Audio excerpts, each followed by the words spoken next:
Will YNR's eligible bachelor Holden become the new leading man of Genoa City?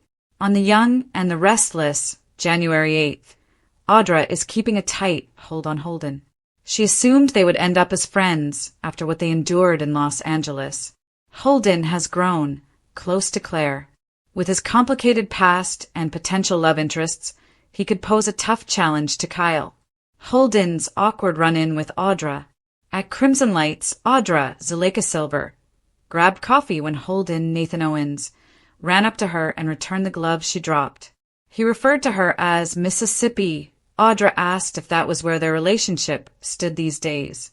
Then, she joked that the police hadn't come for them yet. She wondered if Claire, Haley Aaron, said anything to them. Holden admitted to Audra that he never told Claire what really happened in Los Angeles, but he's planning to. Audra wanted to know why Holden hadn't told him. She warned him that if Claire takes her down, she'll take him down too. Holden admitted that he's tired of keeping the truth from Claire, especially when there are feelings involved. Audra is aware that Holden is protecting her, but she can tell that he's regretting it.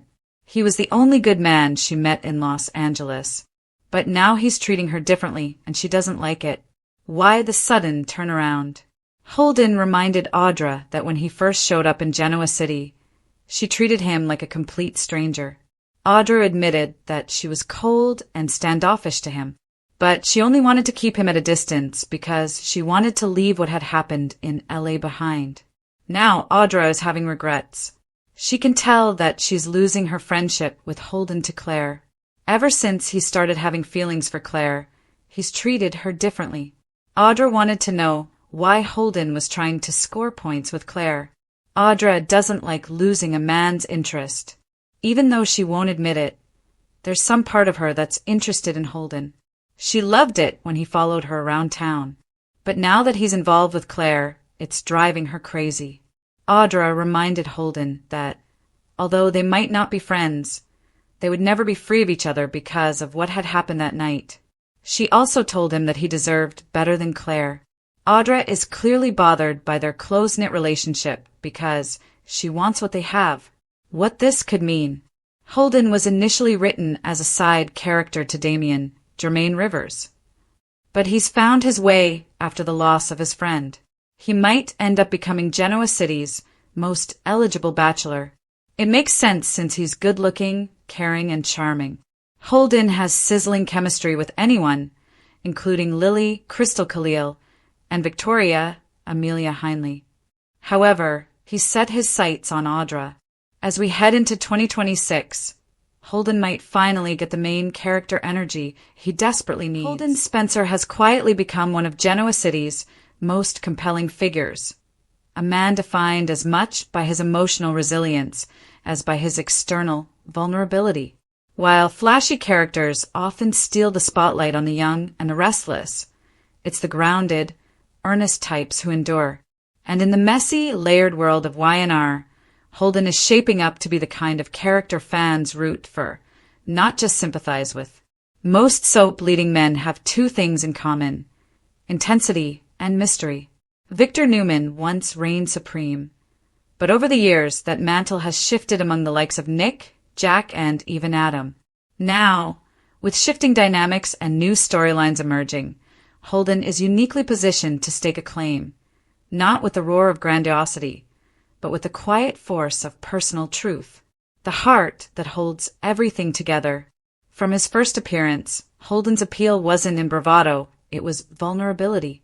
Here's a man who has wrestled with identity, loss, love, and redemption in equal measure. That kind of emotional depth isn't just interesting, it's relatable. Soap audiences crave layered, flawed, authentic heroes, and Holden delivers that. Most traditional leading men walk into a room and demand it. Holden enters and the room softens. People lean in. That's a different kind of power. Love and complication.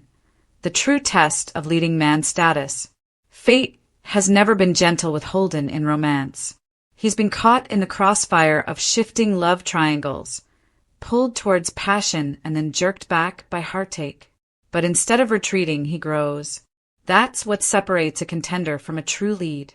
In Genoa City, love is both a blessing and a battlefield. If Holden is to rise as the next big leading man, it won't be just through affection from fans.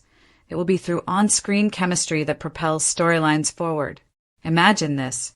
Holden and Sally navigating trust and temptation as their connection sparks against all odds. Holden and Mariah challenging each other intellectually and emotionally. A slow burn that gets fans talking.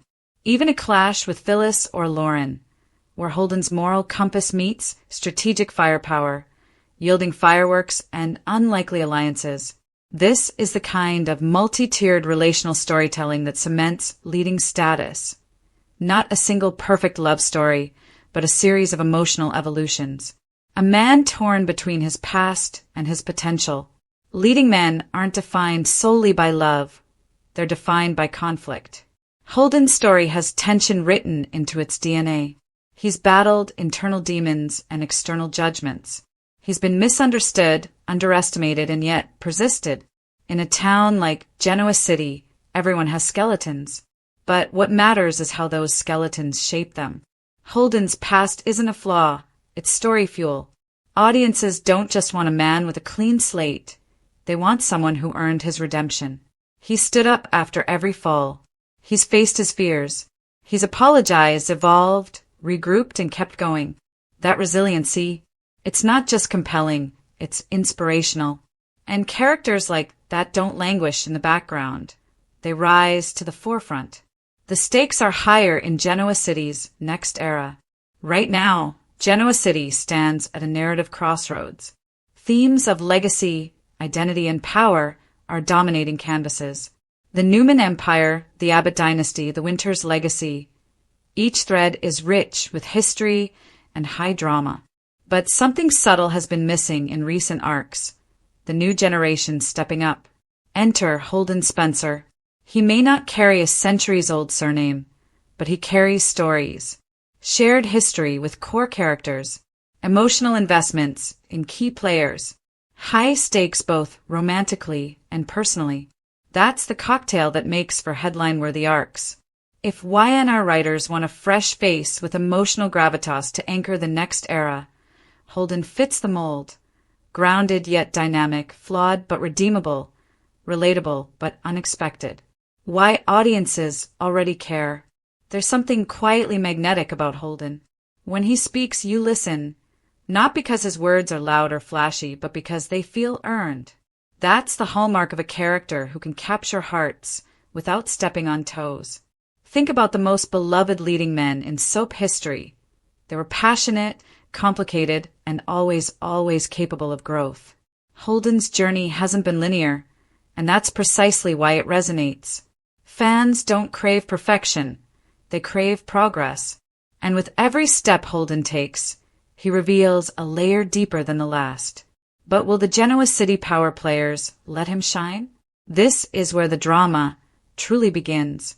Leading men don't exist in vacuums, especially not on YNR.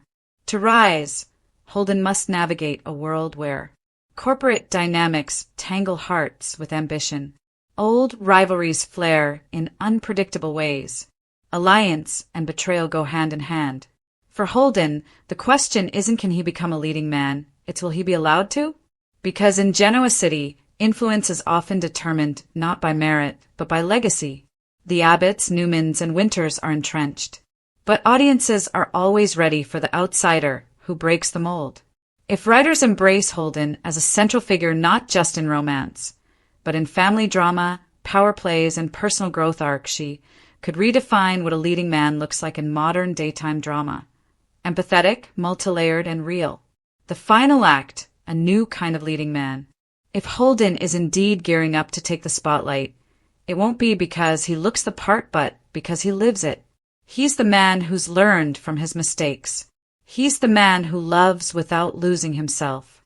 He's the man who stands tall not by shouting louder than everyone, but by speaking with authenticity. Genoa City doesn't need another narcissistic powerhouse or a recycled wild card. What it does need is a character whose emotional evolution mirrors the audience's own. Someone who has walked through fire and come out stronger. someone audiences can piece their hearts with. In that sense, Holden isn't just a contender for leading man. He could very well redefine leading man energy for a new generation of viewers. And in a town full of loud legacies and bigger-than-life personalities, sometimes it's the man with a steady heart who shines the brightest. Holden's day had already started on a peculiar note. After a late-night call from a distressed client, he barely had time for his morning coffee before rushing into Newman Enterprises. The towering skyscraper loomed over Genoa City like it always did, a reminder of ambition, power, and all the messes people brought with them inside those glass walls. Holden had thought he was ready to face anything today, but nothing could have prepared him for Audra. He spotted her first from across the lobby. She was mid-conversation with a security guard, animatedly gesturing, her expression a mix of frustration and disbelief. Audra had that knack of turning the mundane into dramatic theater, a talent Holden had both admired and secretly dreaded over the past few months. Their paths had crossed before, mostly in passing, but today felt different, unpredictable, awkward. Taking a deep breath, Holden approached, intending to offer a polite greeting, maybe a simple good morning. But as he got closer, his words caught in his throat. Audra turned sharply, eyes landing on him with that familiar spark of recognition, followed immediately by the kind of smirk that told him she remembered something he very much hoped she would forget. "Holden," she said, her voice carrying that teasing lilt. "Fancy seeing you here." Holden forced a smile. "Audra. Hi. Didn't expect. His voice trailed off embarrassingly. He had rehearsed this moment in his mind for an entire bus ride, imagining clever greetings, witty banter, none of which seemed to translate to reality. Audra's gaze softened ever so slightly, but the smirk remained. "You look busy, or frazzled, or maybe both." Holden chuckled nervously. "Yeah, busy. Definitely busy. Meetings, calls, emergencies." The words sounded hollow even to him. He could see her amusement growing, like she was silently cataloging every awkward stumble he made. "Right," Audra said, her tone light but pointed. "You're always busy, Holden. But somehow I always seem to catch you at the wrong moment." She tilted her head, eyes narrowing ever so slightly. Or maybe the right moment, depending on who's watching. Holden's stomach twisted. He remembered the last time they had an encounter. A mishap involving a misfiled contract, a lunch that turned into an interrogation, and a very public accidental reveal of a client scandal. That incident had gone viral within the office grapevine, and Holden was pretty sure Audra hadn't let it go. Trying to regain some semblance of control, he said, "Well, today is not that kind of day. I promise no scandals, no lunches, no public embarrassment." Audra's laughter, soft but knowing, caught him off guard. "Holden, you really can't help yourself, can you?" She glanced down at her phone, scrolling absent-mindedly. "I just came to check on something with security. You know, little things that apparently need my approval." Holden nodded, but his mind raced. Every interaction with Audra seemed to have an undercurrent of tension, of unspoken history that hovered, like static electricity. He wanted to say something clever, something to break the invisible barrier, but all that came out was, right? Important stuff. She hummed, clearly unconvinced. "So, what are you doing later? Busy or frazzled or both?" Her eyes sparkled with mischief. Holden's eyebrows shot up. He hadn't expected her to turn the conversation personal. Not here, not now. I have a few things to wrap up. Reports, calls, maybe dinner later, if things calm down." Audra tilted her head again, as if weighing the sincerity of his words. "Dinner, huh? That's an offer." There was a playful lilt in her voice, but Holden couldn't tell if it was genuine interest or a subtle tease. Before he could respond, Audra's phone rang. She glanced at the screen and sighed. Of course. Duty calls. I'll let you off the hook this time. Holden." She gave him a quick, enigmatic smile before striding toward the elevators, leaving him standing there with his coffee cooling rapidly in his hand and a knot of awkwardness tightening in his chest. He shook his head, muttering under his breath, "Why is it always like this with her?" Holden tried to refocus on work, but his mind refused to cooperate. Every email, every memo, every passing colleague seemed to remind him of Audra. He knew she had a way of leaving a lasting impression, and today was no exception. She had that uncanny ability to make even the most composed man feel simultaneously flustered and intrigued. By mid-afternoon, Holden's concentration had suffered enough that he decided a change of scenery was in order. He stepped outside onto the terrace for some fresh air, hoping the breeze would untangle his thoughts. And, of course, there she was again, Audra, leaning casually against the railing, the city sprawling behind her like a glittering stage set. She looked up as he approached, and he felt that familiar jolt of awkward anticipation. "Back so soon?" she asked, eyebrows raised. Holden forced a smile. "Needed air. You?" Audra shrugged. "Same. You know, fresh perspective. Clear head. Escape from Newman chaos." Her eyes glinted mischievously. "Though I have to admit, running into you, that's a perspective I didn't expect." Holden rubbed the back of his neck, the tension in his shoulders obvious. "Well, consider it a surprise encounter. Nothing more, I swear." "Sure," Audra said, a teasing edge creeping into her voice. She stepped closer, her presence almost magnetic. "Nothing more, or maybe a little more?" Holden swallowed hard. He was usually confident, composed, even charming when he needed to be. But Audra had a way of unraveling that armor with a single glance. He cleared his throat. "You're good at making things complicated." "Complicated?" she repeated, eyebrows arching. "I prefer interesting." Her smile softened ever so slightly. "Life's too short for boring conversations, Holden." There it was again, the duality that made Audra so impossible to read. She was both a challenge and an invitation, teasing yet earnest. Holden realized, with a sinking mixture of anxiety and fascination, that this encounter, awkward as it had been, was far from over. Just as he opened his mouth to respond, Holden's phone buzzed. A work emergency. And just like that, the moment slipped away. Audra glanced at him one last time, her expression unreadable. "Until next time, Holden," she said, before stepping back toward the building. Holden watched her go, feeling a strange mixture of relief and disappointment. The awkwardness lingered like an echo in his mind, but so did a spark, a flicker of curiosity, of anticipation, of maybe something more. As he returned inside, coffee long forgotten and meeting notes abandoned, Holden couldn't shake the feeling that Audra had just rewritten the rules of his day.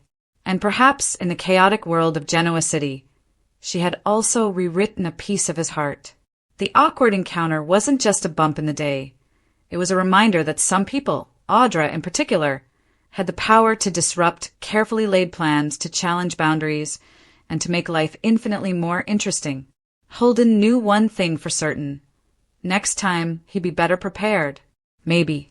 Or maybe not. After all, with Audra, nothing was ever straightforward. Life has a funny way of twisting when you least expect it. One moment, everything feels like it's slipping through your fingers, and the next, the tide shifts so suddenly you can hardly catch your breath. That's exactly what happened to Jordan Marshall, a man whose life had seemed trapped in a cycle of missed opportunities and lingering regrets. Jordan had always considered himself unlucky. At 34, he worked a dead-end office job in the heart of the city, filing paperwork and managing spreadsheets that no one would ever remember. His apartment, though cozy, had the stale smell of routine. His social life consisted of occasional dinners with old college friends and the rare Friday night movie. He had dreams once, bright and vast, of travel, art, and meaningful connections. But those dreams had slowly faded, replaced by the quiet desperation of just making it through. Then came Tuesday. It wasn't Tuesday in any special way. Just another gray morning with the rain tapping insistently against his window. Jordan was late, of course, spilling coffee on his shirt as he dashed to catch the subway. He barely noticed the woman who collided with him in the station, spilling her own bag across the wet floor. "Sorry!" she had exclaimed, scrambling to gather her scattered belongings. Jordan muttered something in return and helped her, though his mind was already racing with the stress of being late for the quarterly meeting. And yet, something about her lingered. The sharpness in her eyes, the warmth in her voice, the careless laugh that seemed almost musical amidst the city chaos. He shook it off, chalking it up to the fleeting encounter of strangers. Work, as usual, was a grind. The quarterly presentation he had spent weeks preparing was met with polite nods and tepid applause. By lunch, Jordan was back in the familiar fog of self-doubt. It was then he noticed the email, an odd one buried beneath a dozen others from HR and the finance department.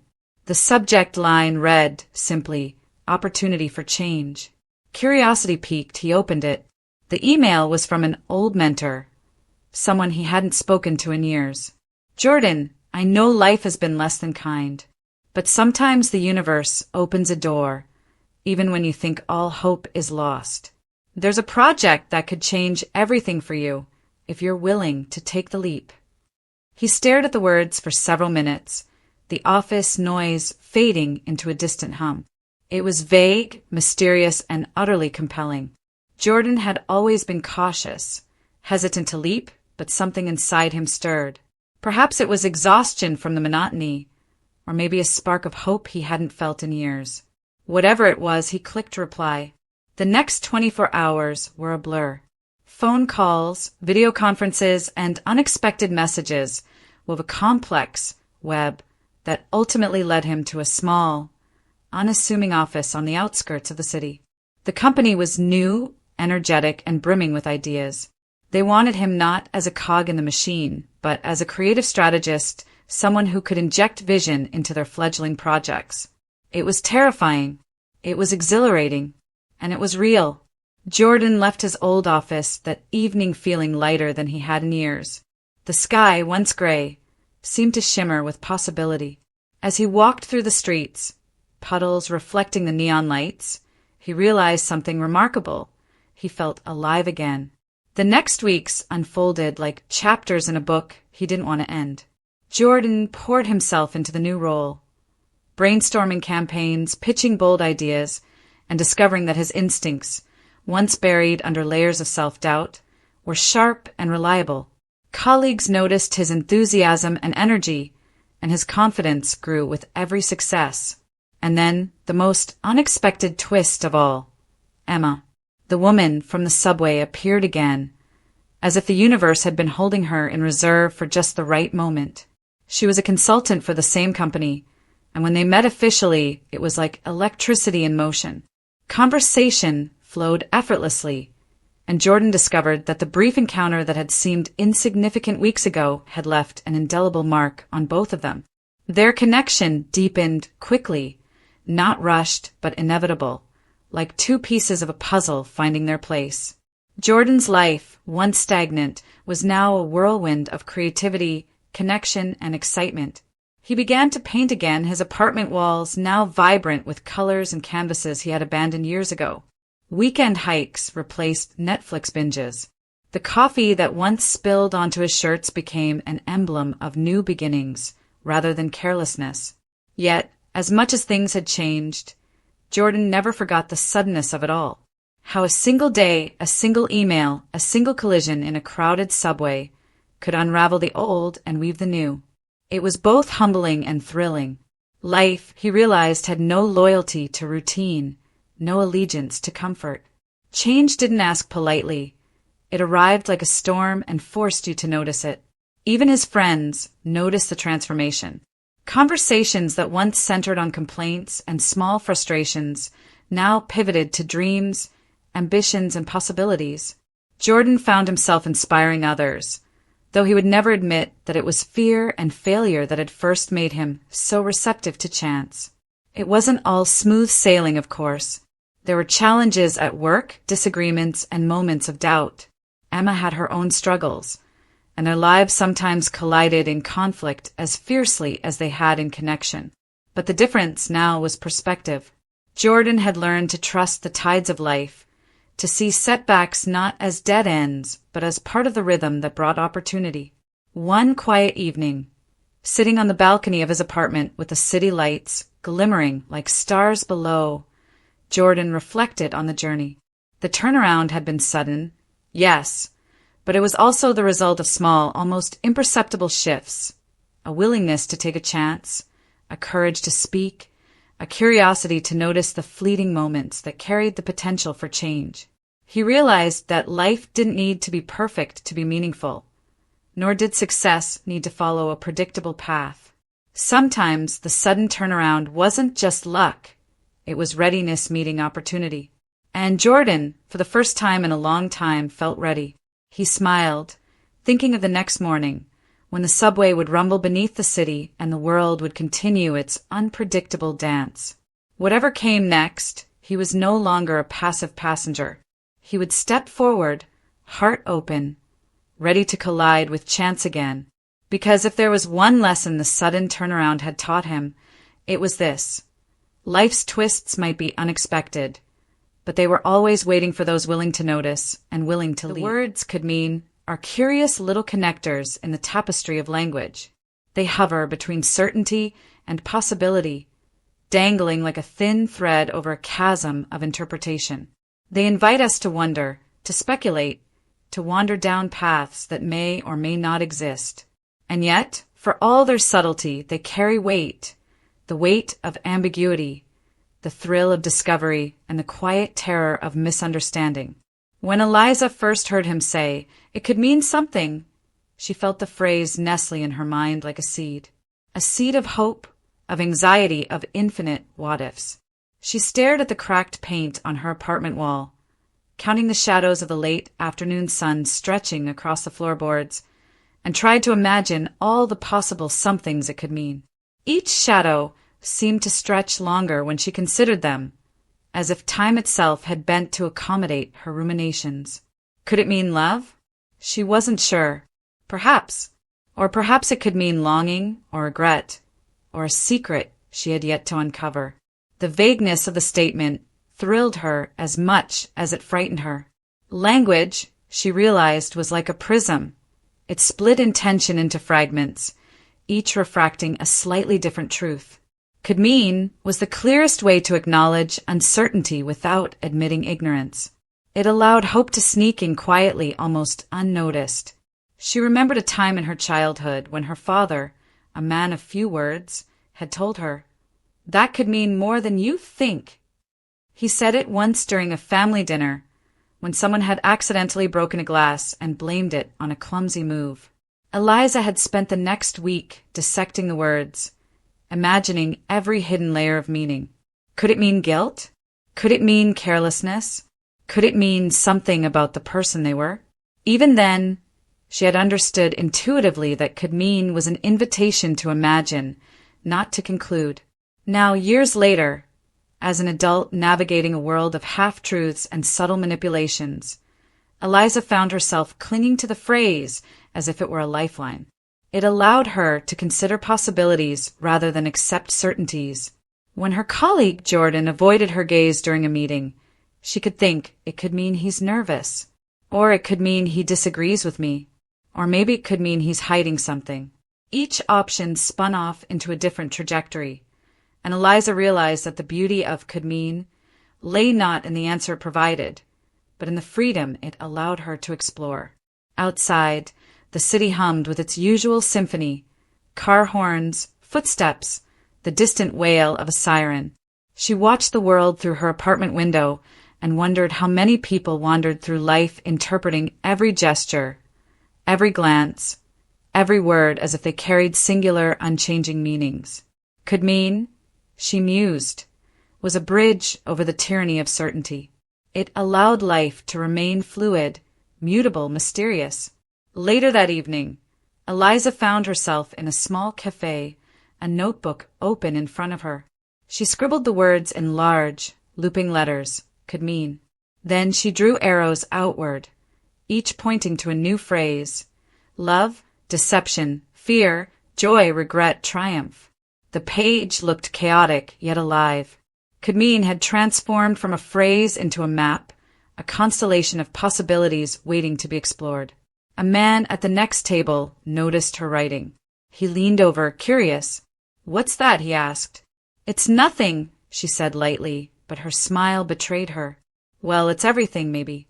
Could mean everything, really." He chuckled. "Sounds like life in a phrase." "Exactly," she said. "Life is never just one thing. That's why I like could mean. It gives room for all the other things, the hidden layers, the what-ifs." And in that small exchange, Eliza realized something profound. Could mean wasn't just a linguistic placeholder, it was a philosophy. A way to approach life without the suffocating weight of certainty. To live within the ambiguity of existence. To accept that a glance, a word, a gesture could mean one thing today and something entirely different tomorrow. She thought about her own choices. Love that had faltered, opportunities that had slipped through her fingers, friendships that had shifted like sand under her weight. Each memory was a prism of coulds. Each action a forked path. Every could mean she had embraced had shaped her, guided her, sometimes comforted her, sometimes haunted her. As the cafe lights dimmed and the evening crowd thinned, Eliza closed her notebook and felt a sense of quiet resolve. She would no longer fear the ambiguity of could mean. Instead, she would let it guide her like a compass pointing toward possibilities rather than answers. Life, after all, was not a riddle to be solved, but a narrative to be experienced, one uncertain step at a time. Walking home under the dim glow of streetlights, she thought about the man who had first said, "It could mean something." She smiled to herself, imagining all the meanings it might have carried then, all the paths it might have opened, all the possibilities it had planted in her mind. Perhaps it meant love, perhaps mystery, perhaps change. But most importantly, it meant thinking, questioning, imagining, and that was enough. By the time she reached her apartment, Eliza felt a strange sense of peace. Cadmean had taught her patience, curiosity, and the courage to embrace uncertainty. It had shown her that the world was not merely black and white, but a spectrum of ever-shifting hues, and that every interaction, every moment, could mean something entirely new if she was willing to see it. She stepped inside, closed the door, and let the shadows of the night settle around her. Tomorrow would bring more words, more gestures, more fleeting moments of ambiguity. And tomorrow, she would greet each one with the same quiet wonder. It could mean. And perhaps that, she realized, was the truest form of understanding. Not knowing, but imagining, exploring, and letting the possibilities bloom.